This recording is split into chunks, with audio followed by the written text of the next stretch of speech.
सलेमपुर में बाबा साहब अम्बेडकर परिनिर्वाण के अवसर पर राष्ट्रीय सामाजिक समरसता दिवस का आयोजन सलाहाबाद, भटवा, धर्मपुर, पिपरा, नाजिर एवं भरौली में वार्डों में किया गया था।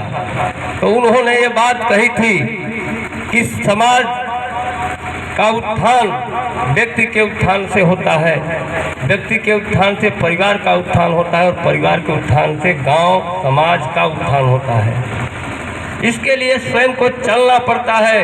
उन्होंने जो उदाहरण प्रस्तुत किया कि कुएं में एक व्यक्ति गिरा था, दीनदयाल जी कहीं जा रहे थे प्रवास में पैदल, तो उन्होंने देखा कुएं की ऊंचाई और उसकी वो खड़ा होकर के इस तरह हाथ दे रहा था, लेकिन कोई पकड़ नहीं पा रहा। व्यक्ति और अपने कर्म को जिस प्रकार से उन्होंने जोड़ा, जिस तरह रसखान ने अपने काव्यों में वर्णन किया है, बहुत से साहित्यकारों ने इनके राग को वर्णन किया है कि वास्तव में ईश्वर की भक्ति और अपने कर्म दोनों को तारतम्य ईश्वर से ऐसा जोड़ा कि समाज को समझने वाला उच्च कोटि के संतों ने भी उस रविदास को ऐसे महान संत के रूप में ख्याति दी, जो पढ़ने के बाद पता चलता है। हम लोग हिंदी साहित्य से एमए हैं तो पढ़े हैं बड़े मन से, जानते हैं रविदास जी को, लेकिन आज बाबा साहब की पुण्यतिथि है, उस पर कुछ बात होनी चाहिए।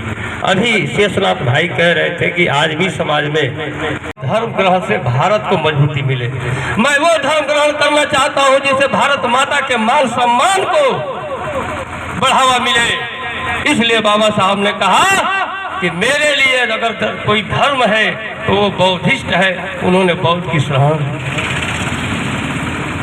भारत को मजबूत करने के लिए उन्होंने काम किया, अगर समाज के उत्थान के लिए उन्होंने काम किया। अगर भारत का संविधान बनाया तो केवल दलित समाज के लिए नहीं, इस भारत के उत्थान के लिए बनाया।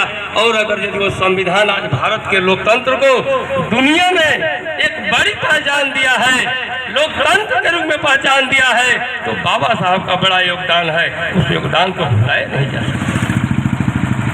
देश चलाने के लिए धर्म की सत्ता, धर्म की व्यवस्था अपने जगह पर होती है, लेकिन भारत की एकता की बात आती है तो चाहे सेना का जवान हो, चाहे सेना का जवान हो, चाहे खेत का किसान हो, चाहे विद्यालय का विद्यार्थी हो, वो जात नहीं देखता है, देखता है भारत के सम्मान की बात है, वो खड़ा हो जाता है और भारत के सम्मान को बचाने का काम करता है। समय का अभाव है। बाबा साहब की पुण्यतिथि के अवसर पे आप सभी पार्टी के कार्यकर्ता, सभी मोहल्ले के वासी, सभी माताओं, सभी नौजवान साथियों को बहुत बहुत अभिनंदन करते हुए एक आग्रह करूंगा कि बाबा साहब के बताए उस रास्ते को अपनाइए, तो निश्चित तौर से समाज में समता, विषमता जो है वो समता में बदल जाएगी और हमारा ये देश, जिस देश की कल्पना हम शक्तिशाली भारत की करते हैं, उस शक्तिशाली भारत का सपना साकार होगा और निश्चित तौर से हम दुनिया के लिए आदर्श बनेंगे। इसी के साथ अपनी बात को विराम देते हुए जय हिंद, जय Bharat. Subscribe now and press the bell icon. Never miss an update.